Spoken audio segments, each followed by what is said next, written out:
friends, I am Dr. Avinash Murade. I am an ENT consultant working in Navi Mumbai. Today we are talking on an important topic. It is called tympanoplasty. It is a ear surgery in which we reconstruct the eardrum, remove the disease from the middle ear and mastoid bones, and we try to reconstruct the hearing mechanism of the patient, which includes reconstruction of the drum or tympanic membrane and even the bones behind the tympanic membrane, which are called ossicles. So patients generally who need this surgery are having people who are having symptoms like ear discharge, which is recurrent, plus there is a pain, and many times patient complains of reduced hearing. Less likely or less commonly, patient may also develop some complications like pain behind the ear or swelling behind the ear also.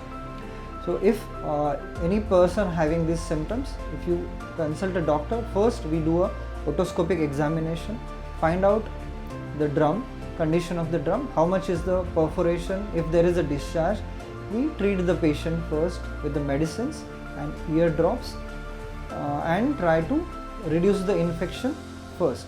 Then comes the step when we decide if the perforation or the drum ruptured is a large size or a moderate size, plus it is long standing, and if we on clinical examination feel that the healing is not happening, then we advise patient to undergo surgery.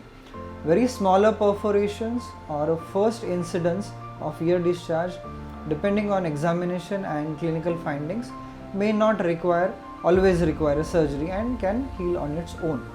So if your doctor advises you for surgery, there are some preparations.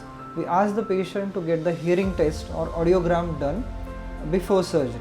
Then there are routine blood investigation which we need for all surgeries, and anesthesia purpose.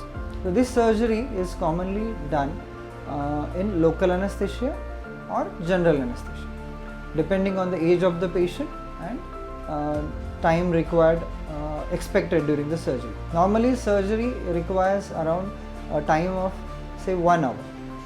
In this surgery what we do is we remove a graft material from patient's body only.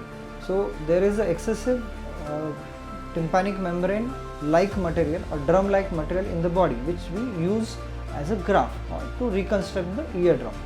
And during the surgery we enter into the middle ear, that is behind the drum. If there is a disease, we remove the disease, clean all the secretions and granulations, and then reconstruction of tympanic membrane happens. After the surgery, typically patients should not expect a lot of pain or any much complaint. We give a small dressing in the ear. The dressing is typically kept for 2 to 5 days, and we can expect a very small amount of suturing, like 2 to 4 sutures. Sometimes we do it endoscopically, so there can be no sutures at all, or very small sutures which are absorbable. So post-op patient has to just take little care, like water precautions. You cannot allow water to go inside the ear. That is the most important precaution. We try that patient should not catch cold, because any cold or infection can have a problem to the surgery site. So avoiding infection, avoid water going inside is the most important precaution which patient needs. Typically after 1 week, medicines tablets are stopped, and we just ask patient to use ear drop and ointment and take precautions so that water do not enter the ear. Complete recovery, or we can say taking of the graft or the result of the surgery, can be seen in 1 month. So all patients are advised that they should avoid water going inside for that particular period. If you want to wash the hairs or take head bath, that is possible by covering your ear with shower cap or a plastic material, and use of take help for washing the hairs. So water should not go inside the ear. So there are hardly any risk factors for the surgery. With advancement of technology and good anesthesia, no one should have a fear about doing any surgery, because it is very safe. And any patients who is having particular symptoms, please contact doctor here at Dr. Borade ENT Clinic, we see patients very regularly for the ear complaints, and we can do surgery whenever is necessary. Thank you.